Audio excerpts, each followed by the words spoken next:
Ok, les pedimos que guarden silencio porque ahora no están los aparatos conectados a la consola, entonces todo se oye en la grabación. Entonces, por favor, vamos a guardar silencio.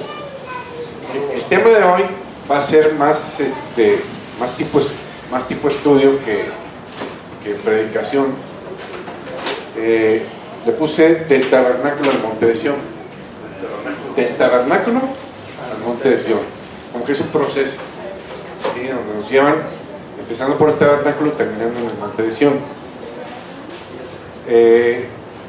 Todos ya sabemos lo que es el tabernáculo, excepto los nuevos, me imagino que no, pero todos los demás ya deben saber lo que es el tabernáculo.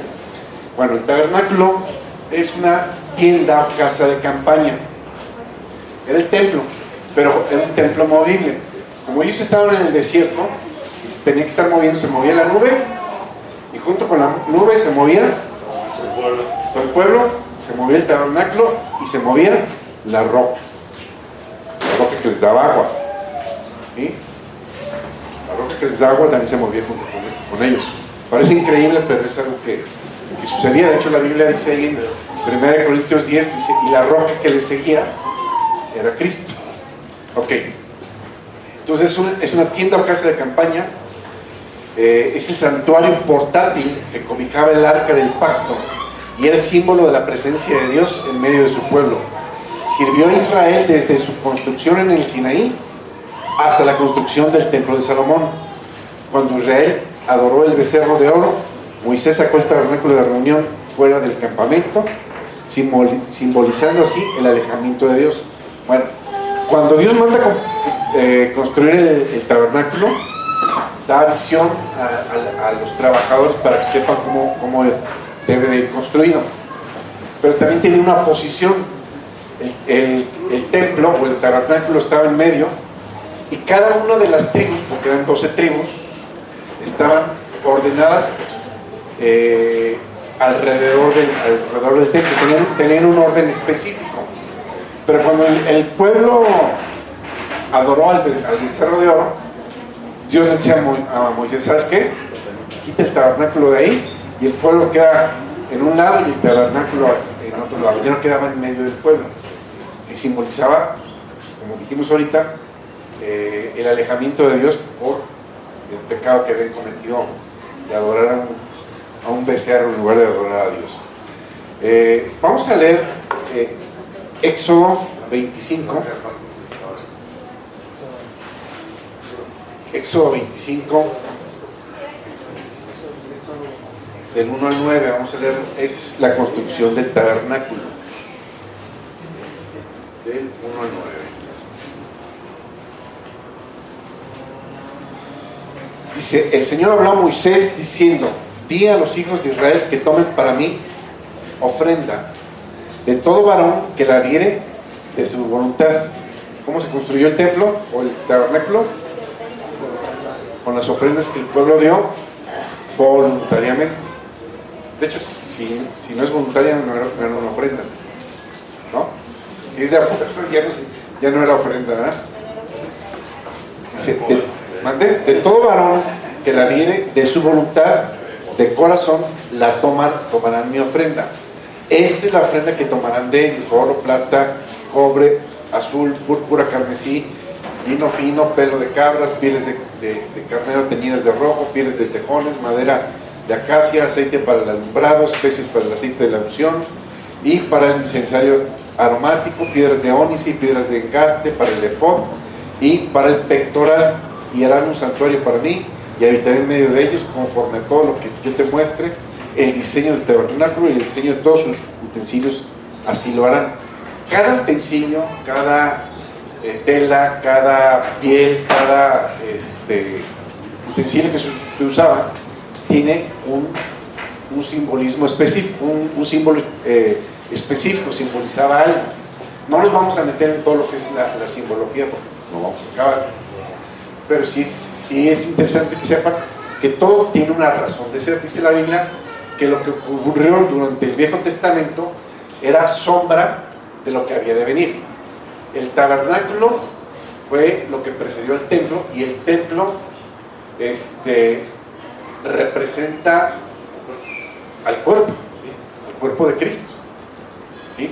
¿Te acuerdas que Jesús dijo, destruyan este templo y en 3 días lo reedificaré? Entonces la gente dice, ¿cómo que tardaron 40 años en edificarlo y tú en 3 días? Pero dice la Biblia, pero él hablaba de su pueblo. Entonces, por eso el tema es el tabernáculo al monte de Sión. El monte de Sión es el verdadero templo de Dios.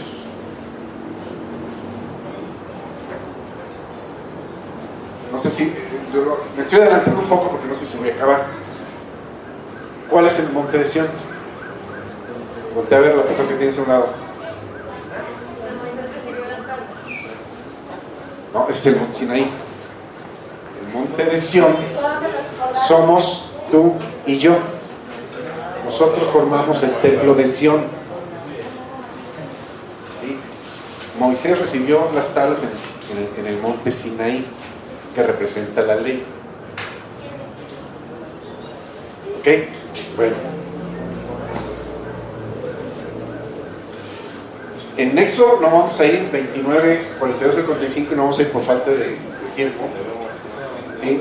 El tabernáculo y todo lo que contenía tenía que estar santificado y era el lugar de comunicación con Dios. Dios se comunicaba con el pueblo. ¿Se lo puede pegar más alto, por favor? Ok. ¿Hay manera de cambiar el micrófono este? Sí, ¿verdad? Bueno, no, la... ¿sí alcanza? Sí. A ver si alcanza mejor el otro.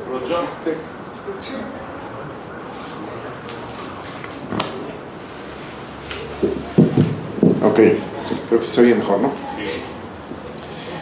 Ok. El tabernáculo y todo lo que contenía tenía que ser santificado y era el lugar de comunicación con Dios. Desde el templo, desde el lugar santísimo, hablaba Dios. El templo, les decía que representa a Jesucristo. Y estamos hablando de Jesucristo hombre. ¿Sí? Como hombre, voy a explicarlo de esta manera. Dios es un Dios trino. ¿Sí? Y Dios creó al hombre a su imagen y semejanza. Nosotros también somos seres trinos. Somos espíritu, somos alma y somos cuerpo. Ok. Y el templo también estaba dividido en tres partes. ¿Sí? Por eso representa el cuerpo. El templo representa el cuerpo. Por eso les decía que es figura de lo que había de venir. Por eso les decía, el tabernáculo fue el primer templo portátil de Dios. Nosotros somos el último templo de Dios, la última morada de Dios, porque Dios habita en nosotros y nosotros somos el templo de Dios. ¿Sí? Entonces, el templo estaba dividido, el templo y el tabernáculo estaban divididos en 3: el atrio exterior o el patio, el lugar santo donde eran hechos los sacrificios y el lugar santísimo donde estaba, ¿qué había en el lugar santísimo?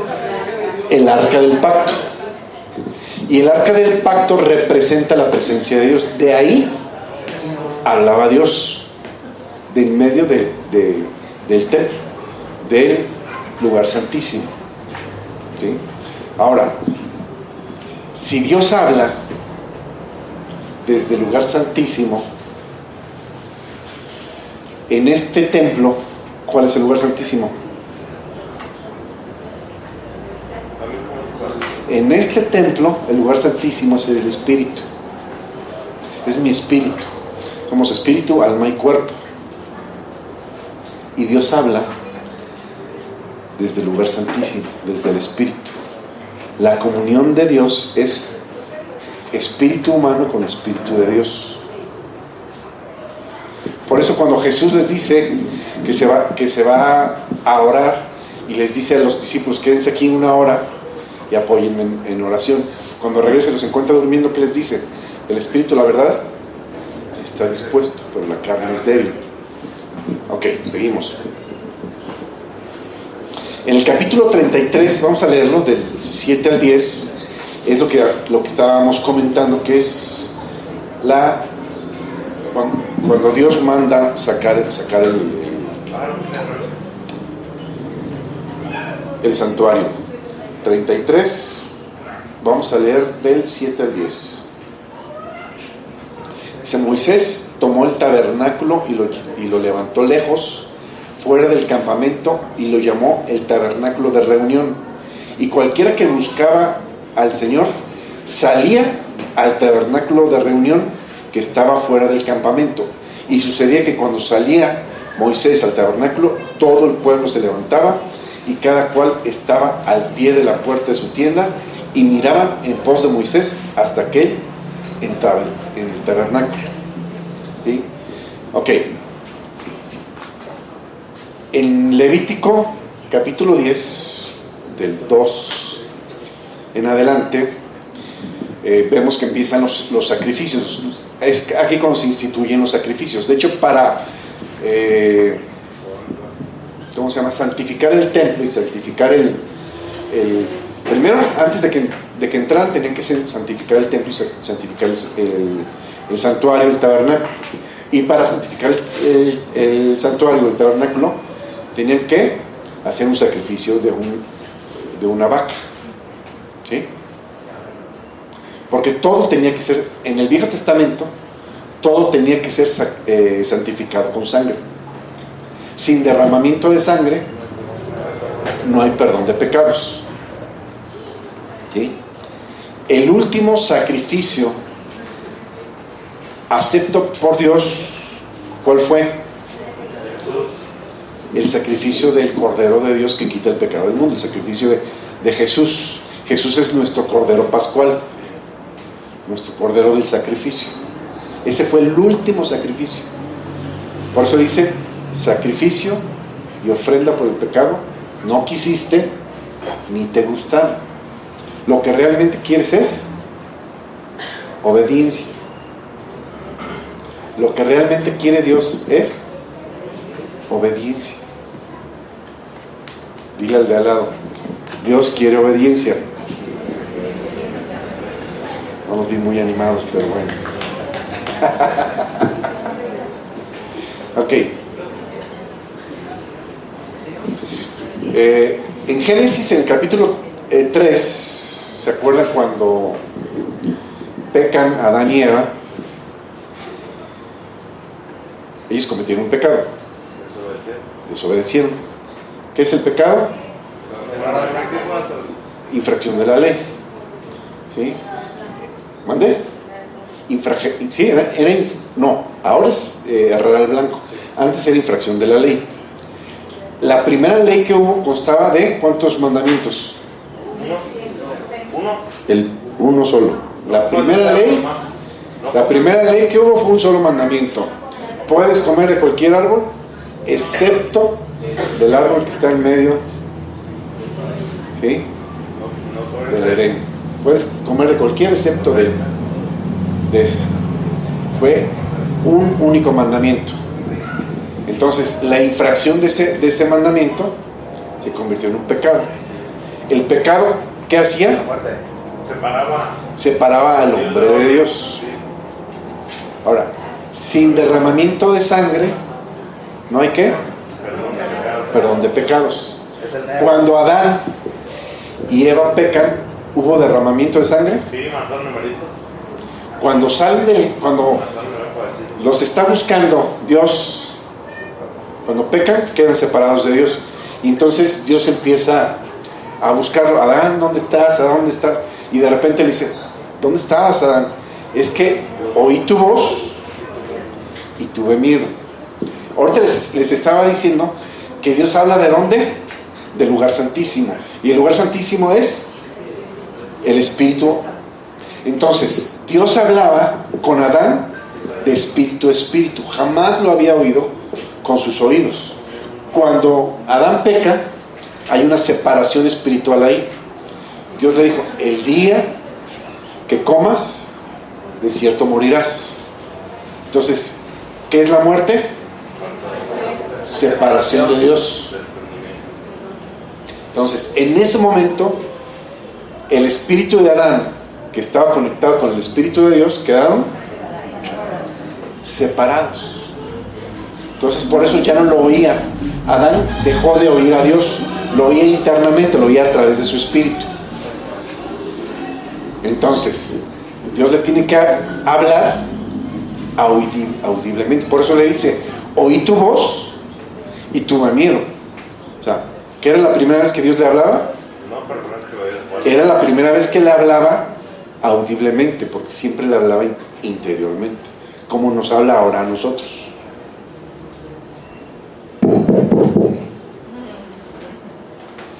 ¿Sí? Ahora Dios nos habla a nosotros en nuestro interior, en nuestro espíritu. Nosotros tenemos que discernir la voz de Dios de dentro de nosotros. Si quieres escuchar la voz de Dios, tienes que hacer una introspección dentro de ti. ¿Dónde vive Dios? Dentro de ti. Entonces, ¿desde dónde te va a hablar? Desde adentro de ti. A veces pensamos que son nuestros pensamientos, pero pudieran ser nuestros pensamientos, pudiera ser el diablo o pudiera ser Dios. Tenemos que aprender a discernir las voces. ¿Cuándo son nuestros pensamientos? ¿Cuándo es Dios que nos está hablando? Y cuándo es el chamuco. Con chanclas. Ok, vamos a Salmos 27:5.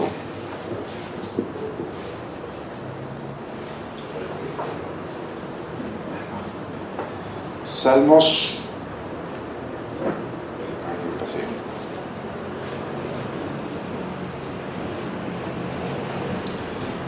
27:5.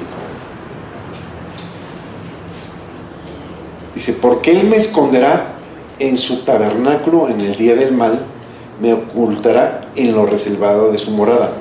Sobre una roca me pondrá en alto. ¿Quién es la roca de mi salvación? Entonces, ¿cuál es mi tabernáculo? Dios. El tabernáculo simboliza la casa de Dios. Voy a repetir. El tabernáculo simboliza la casa de Dios. En el Antiguo Testamento, tabernáculo y templo eran la casa de Dios. Después de que Jesús aparece, ¿sí?, el tabernáculo ya no había, pero sí había templo. Entonces, los templos ya no son casa de Dios. Lo voy a repetir por los nuevos. Cuando ya no dices, vamos al templo, vamos a la casa de Dios, el templo ya no es la casa de Dios. Creo que es Hechos 17:44, si mi memoria no me falla, y no me falla en el nombre de Jesús, tengo la mente de Cristo. Ajá, 17:44.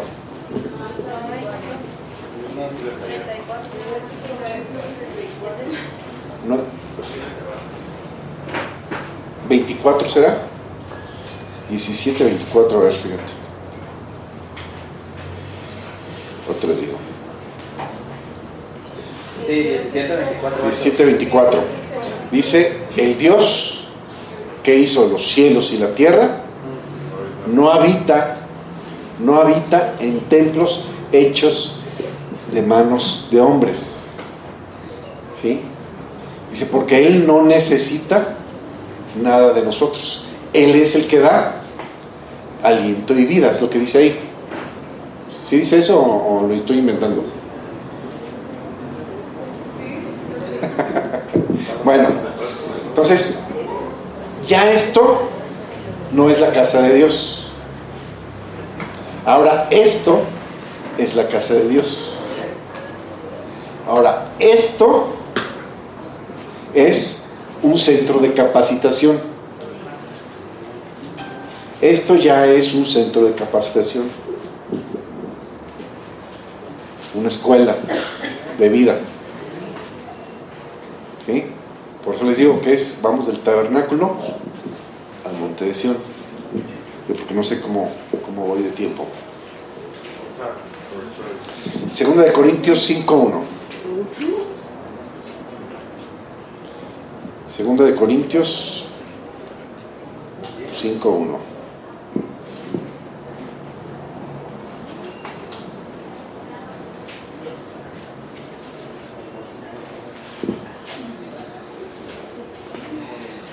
Dice, porque sabemos que si nuestra morada terrestre, este tabernáculo, se deshiciere, si nuestra morada terrestre, este tabernáculo, se deshiciere, ¿cuál tabernáculo? ¿De qué tabernáculo está hablando? El cuerpo físico, ¿sí? Se deshiciere, tenemos en Dios un edificio, una casa no hecha de manos, eterna en los cielos. Tenemos en Dios, ¿qué? Un edificio, un lugar. De hecho, una de las últimas cosas que dijo Jesús, dijo, me voy para prepararles casa. Cuando esté lista, vengo por ustedes y nos va a llevar. De hecho dice, vamos a leerlo en Primera Tesalonicenses, Primera Tesalonicenses, capítulo 5.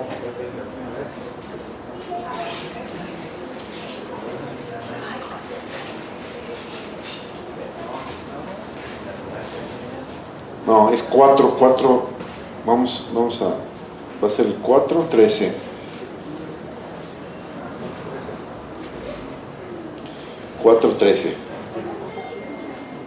Dice, tampoco queremos, hermanos, que ignores acerca de los que ¿qué?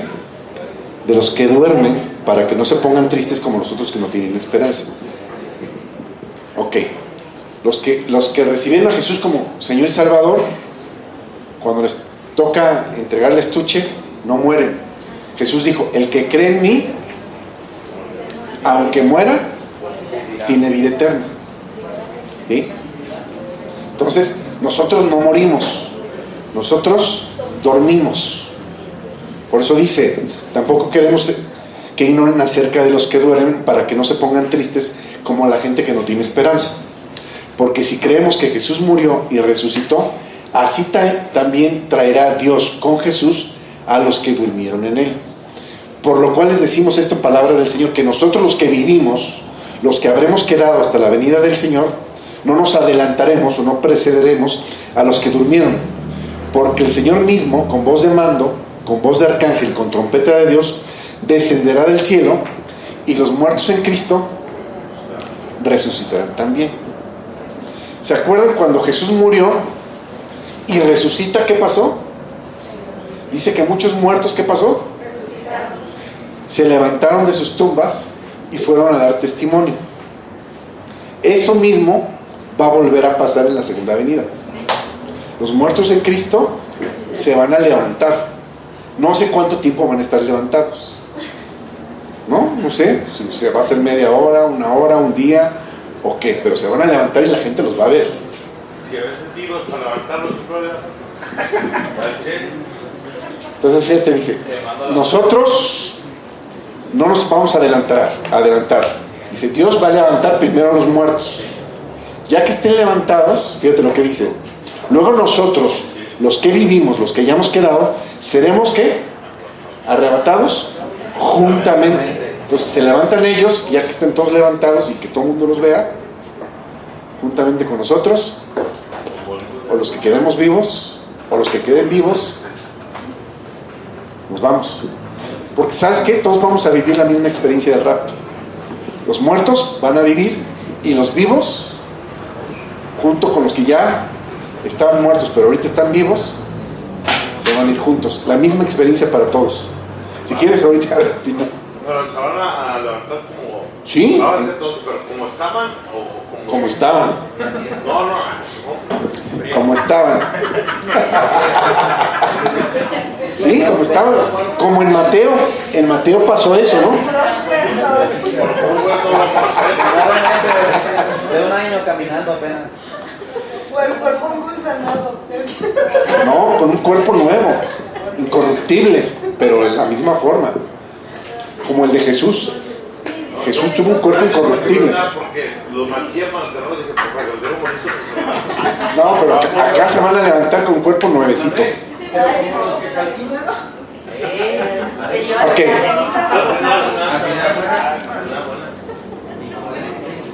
Vamos a Hebreos, ya se me está acabando el tiempo, necesitamos que presten atención. Si quieren al final, vamos a las preguntas. Hebreos 8, 1 y 2.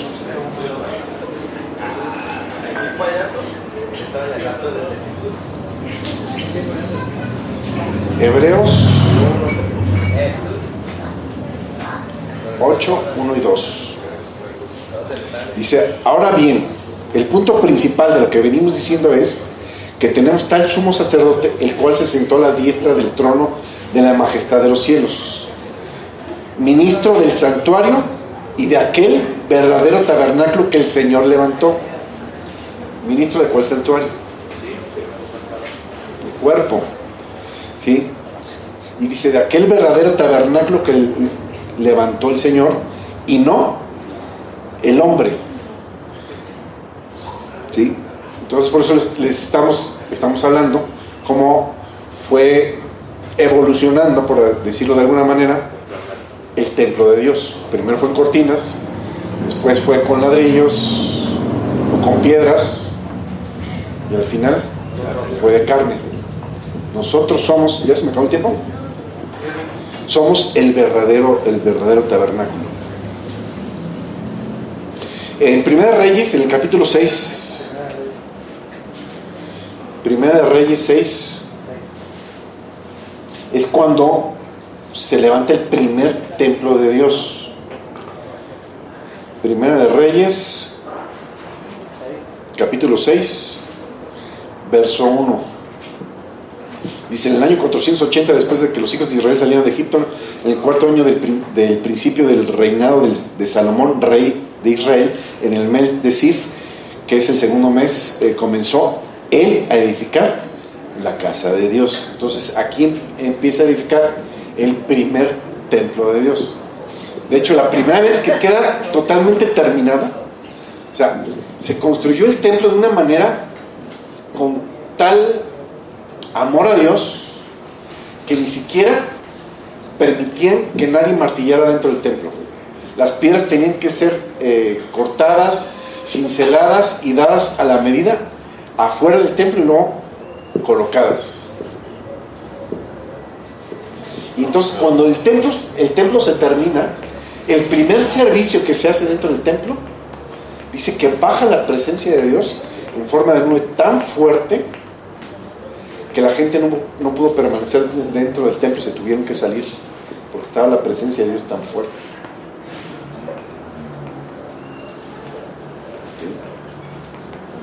Porque todo lo que hicieron, todo lo dedicaron para el Señor para ese momento. Después se les olvidó, que es lo que nos pasa. Por eso dice la Biblia que volvamos al primer amor, porque recién que recibimos a Cristo todo lo vemos color de rosa, y después como que nos vamos alejando un poquito y nos enfriamos, y luego para volver a calentarte es una broncota, en serio, y te lo digo por experiencia. Te enfrías para volver a encenderte, para volver a prenderte espiritualmente. Al principio de una manera normal, gradual, se va dando bien padre todo, pero después, si te dejas enfriar, te cuesta muchísimo trabajo volverte a encender. ¿La primera vez es Dios quien te pone esa pasión? No, yo creo que es el agradecimiento que tienes por lo que Dios hizo en tu vida, pero ese agradecimiento se enfría. Por eso, ¿te acuerdas cuando Jesús está sentado en la casa del publicano y llega María y derrama el perfume sobre él y se pone a llorar y le besa los pies y todo, y el publicano dice, si este realmente fuera profeta, sabría qué clase de mujer es esta, porque era una prostituta? Y Jesús le dice, mira, cuando llegué a tu casa no me diste beso, porque era costumbre de los judíos recibir con beso a la visita. Dice, tú no me diste beso, sin embargo esta mujer no ha dejado de besar mis pies desde que entró. Y luego le dice, te voy a contar una historia.